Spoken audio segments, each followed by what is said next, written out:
We're going to take a look now at best practices for wireless security. We have 6 sections here, A, B, C, D, E, and F. Let's take a look at these. First of all, one thing we can do is what we call RSN security, or robust security network. What this means is that we're going to segment users by different SSIDs and different VLAN combinations. Now, we'll talk about what VLANs are in a little bit. But the idea is that maybe payroll is on one SSID and production is on another SSID and so forth. So that different departments, different users each have an SSID. One common one is the guest network, so that guests can have a way to get onto the internet without interfering with the network or the SSID that the internal users are on. So that's called RSN security. And again, we'll talk about VLANs in a little while. SSID cloaking is one that we've talked about in various courses on security, especially those that cover any kind of wireless. And of course, you know that SSID cloaking doesn't really stop active hacking, but it does stop passive hacking. Well, one thing we could do is cloak our internal SSID, in other words, our employee SSID, and then have a public access SSID, such as a guest SSID, for example, for public to be able to get on the internet without interfering with our internal network. Another thing we can do is deal with authentication. Now, let's take a look at these 3 types of authentication and see what they are.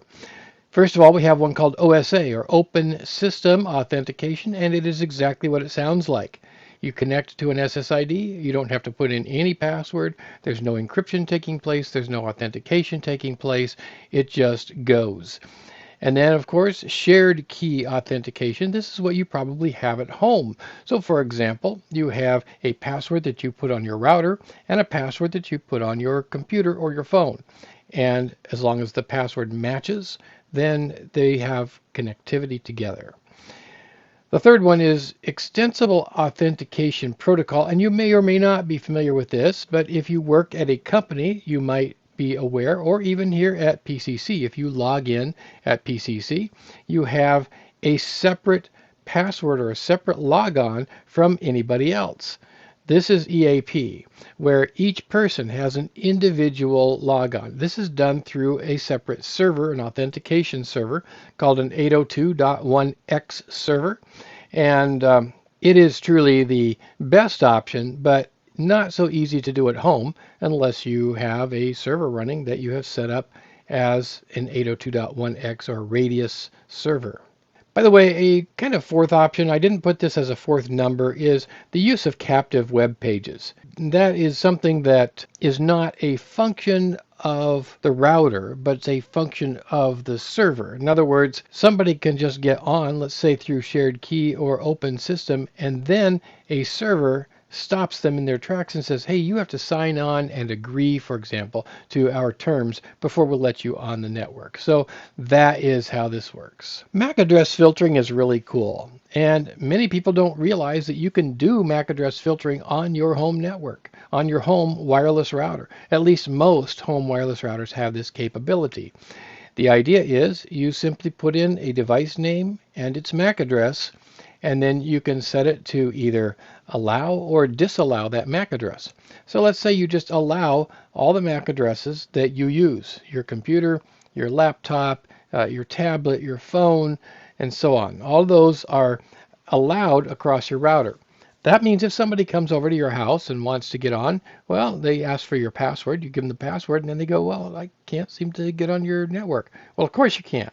I haven't put your MAC address of your phone in my router. So this does effectively stop a lot of traffic. Now, segmentation is of a couple of different kinds, and we mentioned this a moment ago. SSID segmentation and VLAN segmentation, and here's where we begin to look at what VLAN segmentation means.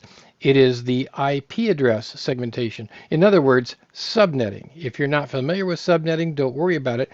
Again, I will go over what that means, how VLANs work, in just a few minutes.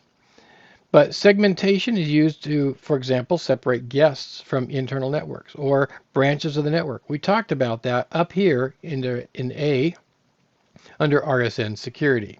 So that is segmentation. Sometimes we want IoT devices, such as home security systems, a smart plug, or a smart doorbell, to be isolated on a separate VLAN or a separate IP address or a separate subnet, I should say, than anything else on our home. In order to do that in a home network, you're going to need another device that you would purchase, a firewall device, so to speak, that does this, that isolates and subnets your home network. Segmentation is used for several purposes: for guest and internal networks, branches of the network, for example, again, let's say our HR department and our production department, IoT and other devices that you might want to protect your network from attack via some weak security. Many IoT devices have very weak security on them, but by separating them or segmenting them onto a subnet or a different network from our home network, then we can have some security for our IoT devices. In order to do this, by the way, you would probably need to buy another device, and they're usually fairly expensive. They're a sort of firewall or UTM device, in other words, Universal Threat Management device, some sort of security device. There are many different types with many different capabilities, but most have the ability to segment your network on different subnets. We can do it through firewalls, we can do it through switches, and we can do it through UTM or Universal Threat Management devices. I will show an example of using switches in a little bit here.